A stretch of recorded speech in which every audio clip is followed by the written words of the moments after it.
And eto na nga, mga kababayan, gusto kong i-ano sa inyo na sadyang hindi po talaga maganda ang kapalaran, no? Eto, bagong issue na naman na lumalabas ngayon. O sa mga hindi po nakakaalam, paki-screenshot na lang po mga kababayan. Ayan, screenshot nyo po, tapos baliktarin nyo yung cellphone nyo kasi nga naka-mirror po tayo, so baliktad po ang letra. Yes, Ma'am Adoracion Finales, hello po. And mega love shout out. So ayan po, basahin natin ha mga kababayan. Bukod sa confidential fund, no, ni Sara Duterte na merong iba't ibang pangalan. Yeah? Kung nakita ninyo mga kababayan, yung sa confidential fund ni Sara, maraming team, no? Sa 600 million pesos na confidential ni Sara, maraming team ang nabuo. Daig pa ni Sara dito ang magtayo ng basketball team eh. Pwede na nga si Sara pumalit kay Ramon Ang eh, ng San Miguel. Pwede na niyang palitan na si Ramon Ang actually gumagastos ng billion dyan dahil sa San Miguel na basketball team. Si Sara pwede na rin. Bakit? Nakabuo po siya ng 4 na team sa kanyang confidential fund. Una, Team Chichirya. Alam niyo naman po, sa Team Chichirya, nandun po yung mga pangalan na Mary Grace Piatos, Kokoy Villamin, Nova, Uwishi, Nagaraya, di ba? Meron pang, ano ba yon? Basta mga ganun, Team Chichirya.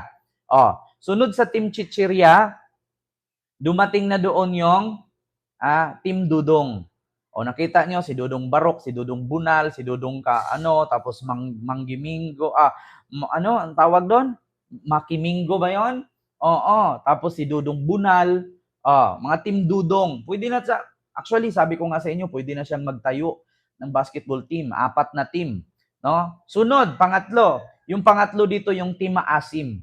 Oo. Yung Team Maasim niya, nag-compose po yun sa mga pangalang Jugs di Asim, Jugs di Luga, basta tapos si Asim, yung puro maaasim. Diba? Ma'am Dali Babes Castro, First Squad Forever, hello po. Oo. Yeng Kape, mega love shout out.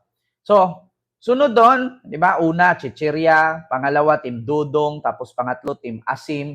Itong pang-apat, Team Grocery. Dito natin makita yung may apelidong Harina, Bicon, Pateteng, di ba? Anak ng Pateteng, tapos si Kasim, yeah, bacon. So, makakabuo na nga, no? So, 4 na team ang nabuo ni Vice President, ni Sara na lang, hindi naman siya vice kasi hindi man siya nagtatrabaho. Oo. At ito nga, magluto na. Kaya nga, yung kape, di ba? At ito nga, bukod doon sa sinabi niya na kaya naman daw nilang gumastos magkakapatid para kay Digong kasi meron naman daw po silang mga income. Lalong-lalo na doon, sabi ni Sara, proud to say, sabi niya, meron daw siyang trabaho at sumasahod naman daw po siya. Ang tanong, yun bang sahod na tinatanggap niya ay karapat-dapat ba? Nagtrabaho ba talaga siya? Mahiya-hiya naman po tayo kapag may time. Di ba? Mahiya naman po siguro tayo na sabihin natin na may trabaho tayo, tapos tumatanggap tayo ng sahod. Di ba? Ma'am Amelita, mega love shout out po. Di ba? Mahirap naman yung proud po ako. Sabi, kami, sabi niya, kami, okay naman po sa amin na mag-KKB. Kanya-kanyang bayad, kanya-kanyang gastos. Si Hanilet, meron naman po siyang business. Si Kitty, meron naman pong income. Si Mayor Baste, mayor siya, may sahod siya. Tapos si Congressman Pulong, meron po siyang sahod, meron po siyang income. Ako naman, meron din po akong kita. Kasi meron naman akong trabaho, sumasahod naman po ako at meron po akong income. Di ba? Ang lakas loob sabihin na sumasahod at meron daw siyang trabaho. Nagtrabaho ba siya para sa inyo? Comment down below. Gusto ko lang hingiin ang reaksyon ninyo dyan. Press 1 kung nagtrabaho siya, press 2 kung hindi. Actually Ang bumoto kay Sara, 32 million. Ngayon, ang Pilipino sa Pilipinas is 110 million plus.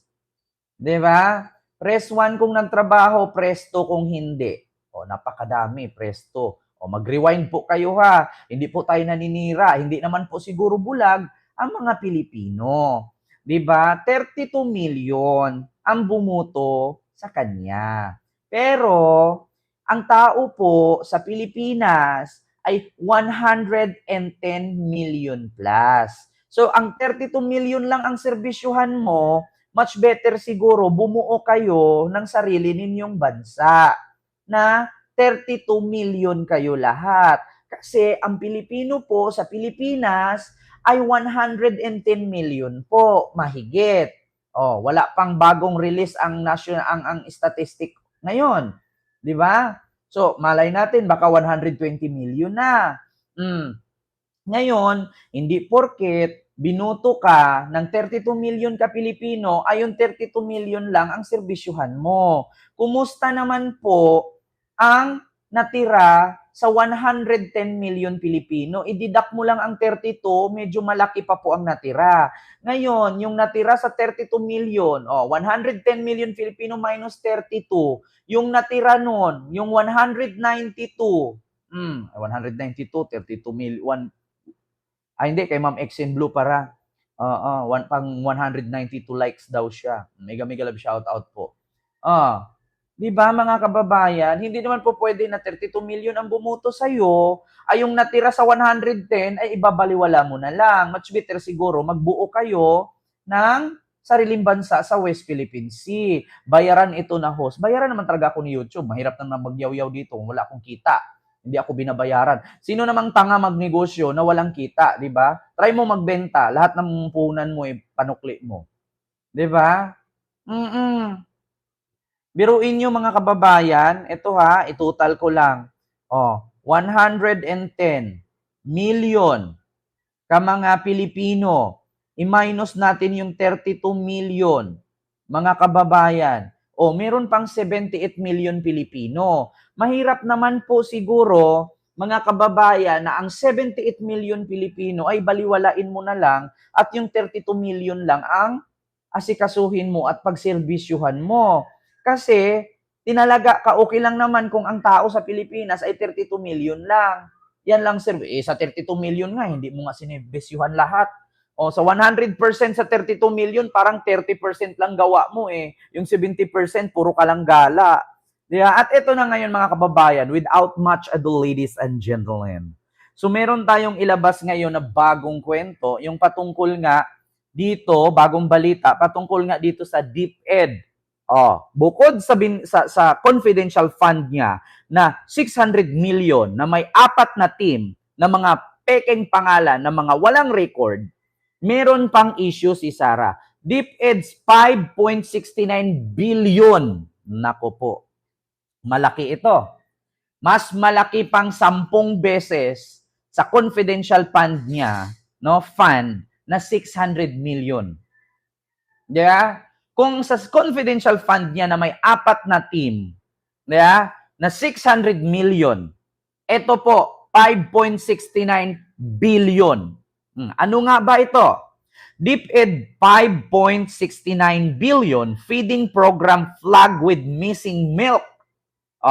Moldy Nutribans during Sara's term as Education Secretary. Nako, 5.69 billion feeding program flag with missing milk. Nako, may nawawalang milk sa 5.69 billion na feeding program sa DepEd. Di ba? Missing milk at moldy Nutribans during Sara term as Education Secretary. Naku po, inaamag na mga Nutribans. Kung naalala ninyo noon, mga kababayan, di ba? Merong Nutriban na programa ang administrasyon ni Marcos Sr. at ni Imelda Romualdez Marcos. Meron silang Nutriban, di ba? Kung sinong nakaabot sa panahon ni Apulacay na Nutriban sa school. Sinong nakakaabot? Paki-comment dyan. Alam ko maraming nakaabot, no? Yung Nutriban.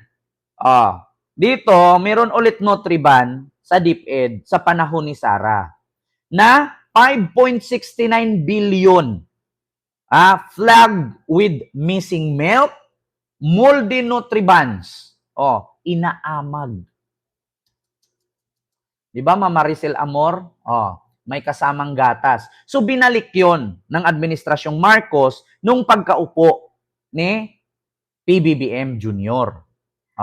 Ang problema, 5.69 billion ang budget nito. Sa Impact Leadership ito mga kababayan. Impact Leadership po yung nag-post niyan, hindi po galing sa akin. Lahat naman po tayo, kapag magbitaw dito ng balita, ay meron pong sources. Ma'am Emmy Manzano, maraming salamat sa yung found. Mega love shout out and thank you so much. So, lahat naman po tayo dito, bago tayo magbitaw ng ganitong news, ano yun? Ay, meron po tayong, di ba, evidence. So, ito na. DepEd's 5.69 billion feeding program flag or flaggy. Flaggy ba or flag? Alam ko pluggy yan pagtawag dyan. With missing milk. Moldy Nutribans. State auditors have reported that the Department of Education or DepEd 5.69 billion school-based feeding program or SBFP for 2023 was plagued with rotting food items. Flagged with issues. Flagged with issues including insects infected or moldy Nutribans, unsanitary packaging, rotting food items and food boxes with questionable manufacturing and expiry dates. This issue occurred during the incumbency of Vice President Sara Duterte as DepEd Secretary. Naku po, mga kababayan. Ay, nako. Asaan napunta itong 5 billion, 5.69 billion na sayang? Nawawala ang mga gatas, inaamag ang mga tinapay. Naku po. Ang daming anomalya. Ito mga kababayan ano pa bang gusto ninyo dito? Ipagpatuloy nyo pa ba yung pagiging busy sa kanya? Naku po, 5.69 billion. Bakit hindi ito binabalita ng mga DDS vlogger? Di ba vlogger sila?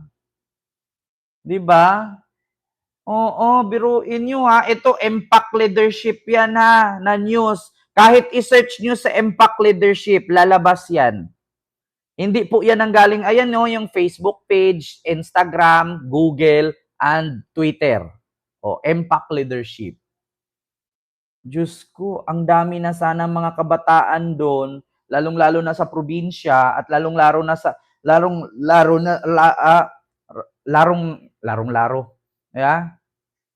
na mga kabataan sa bandang squatter. Marami tayong mga squatter area sa Philippines. Take note, marami tayong informal settler. 'Di ba? So marami pong mga kabataan, hindi naman ko sinabing majority, na mga malnourished. Kaya nga nagkaroon ng programang ganyan para maiwasan ang gutom ng mga kabataang estudyanteng nag-aaral. So 5.69 billion na sayang, nawawalang gatas, 'di ba? Inaamag an infected insect, moldy Nutribans, unsanitary packaging, issues, rotting foods, and food boxes with questionable manufacturing and expiry dates. Nako. Yung expiry dates ng pagkain, ng tinapay, ng mga manufacturing sanitary daw, madumi. Diyos ko po, nasayang. Ano na naman ito? Panibago na naman to. Alam nyo, Mr. Chair, bakit kaya hindi ito binalita, no? Or sadyang hindi lang ata nalaman kasi nasapawan na sa pagka-aresto-aresto kay Fentanyl. Nako, mga kababayan. So, yun nga, ang aking masasabi, mga kababayan, so kayo na lang po siguro ang humusga kasi balita naman po yan. So, tapos na tayo dyan, dito tayo kay Amy Marcos. Nako, eto na. Mga kababayan, nais ko pong iparating sa inyo na bukod sa baliktad ni Amy sa kanyang kapatid na kumbaga ako para sa akin, kayo, paki-comment nga mga kababayan, no? Kay Amy Marcos, anong matawag ninyo kay Amy na kapatid niya presidente tapos kinakalaban niya ang administrasyon ng kapatid niya? So comment po kayo kung ano pong reaction ninyo, anong tawag ninyo kay Amy Marcos? 'Di ba? Oh, anong tawag